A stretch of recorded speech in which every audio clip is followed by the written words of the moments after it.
Nigeria's bad boy, Ghana's bad boy. Wow. It's an image that you've worn over over like 20 years, like 20, like forever. Are you a bad boy?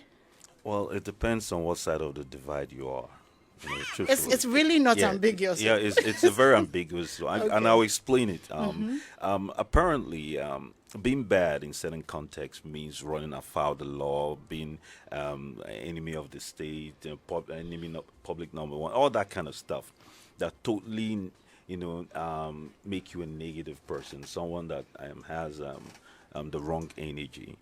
Being bad on the other side, as I see it within the prism of my context, is being untraditional, unorthodox, approaching things with a certain different way of life, looking at life in a rather lopsided version. And I'm never ever following with the uniformity of life. I think that's what I am. Shall you speak English, wow? The prism of my context of my... I wouldn't need dictionary to do the interview. Prism. You asked me a question. Andy, I mean, what do you think? I mean, am I on point? The uniformity you're on point. But I'm sure what she meant was that in movies, you always play a bad boy. Of course. Have you ever played a good boy? Yeah. Of the odd... perhaps when he was a pastor or something. 65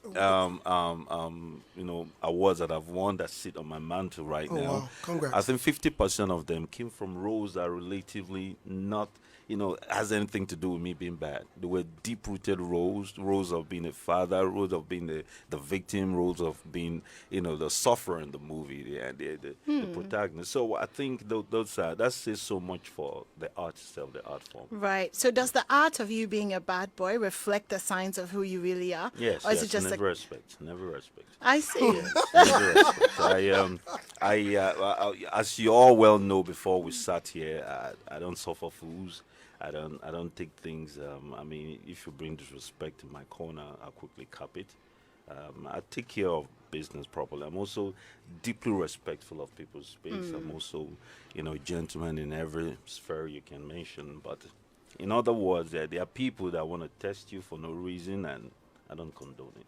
That's very interesting because on screen, and we're very used to the bad boy persona, has that, sort of held you back in a certain way? Because people are not really expecting, a well-spoken, gentleman who has serious thoughts and opinions, if they're going to judge you based on the kind of roles that you're largely known for. So I'll give you an analogy, if you will. I had a BA flight once. I was traveling with my son. And, we sat down. Immediately I sat down before they brought him to me. We were also traveling with a nanny. And before they brought him to me, there was a lady, a mixed-race lady. And this is the funny thing. She's of Ghana extract, Ghanaian extract. She quickly put up the center, division of immediately she saw me sit down. Obviously, somebody I rubbed the wrong way. So when I sat with my son, I was reading to my son. We're having a deep conversation. When he wanted to sleep, I'll carry him and walk up and down the aisle. He traveled with me. And it's very rare to see an African father travel with, one that's almost was it a first class? Yeah. Well, it's first class. I only do first class. So. Shit. Yeah, so as I was saying. Best believe. So in any ways, about 2 hours before the flight was over, they came to get him because he was sleeping, and I needed to get a little sleep before.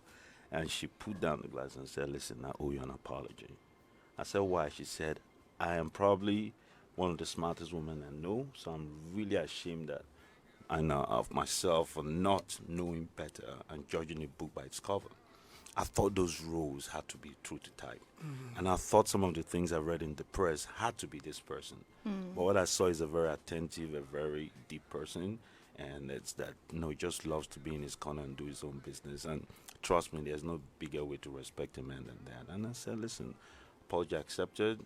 It's something that I see now and then. I've taken into my fold as everyday living, and it doesn't disturb me in any sense."